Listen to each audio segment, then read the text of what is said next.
రాజంపేట పట్టణంలోని శ్రీ వీర చౌడేశ్వరి దేవి జయంతి సందర్భంగా పట్టుపోగుల ఆదినారాయణ ఆధ్వర్యంలో రాజంపేట పాత బస్టాండ్లో పేదలకు అన్నదానం చేశారు.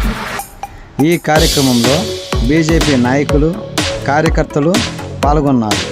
ముఖ్య అతిథులుగా వచ్చి బీజేపీ రాష్ట్ర కార్యవర్గులు శ్రీ పోతుగుంట రమేష్ నాయుడు గారు, తోట రామయ్య గారు, ఎద్దల రమణయ్య గారు, పి సూర్యచంద్ర గారు, తోట నాగేష్ గారు, పి మహేష్ గారు, వివి రమణ గారు, పెనగలూరు రెడ్డయ్య గారు, జె చెన్నయ్య గారు, శ్రీనివాసులు గారు తదితరులు పాల్గొన్నారు.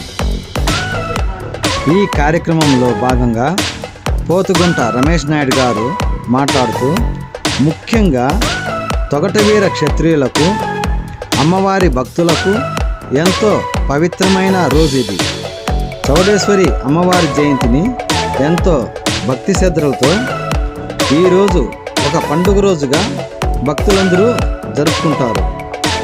ఈ సందర్భంగా అమ్మవారి భక్తులు ఎవరు కూడా ఆకలితో ఉండకూడదని అమ్మవారి జయంతి నాడు ఈ అన్నదాన కార్యక్రమం పట్టుపోగుల ఆదినారాయణ గారు నిర్వహించడము చాలా శుభపరిణామం.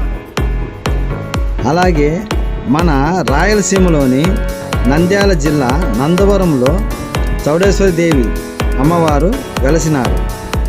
భక్తులందరికీ అమ్మవారి చల్లని చూపులు, ఆమె యొక్క కృపా కటాక్షాలు ఉంటాయని ఆయన కోరుకున్నారు.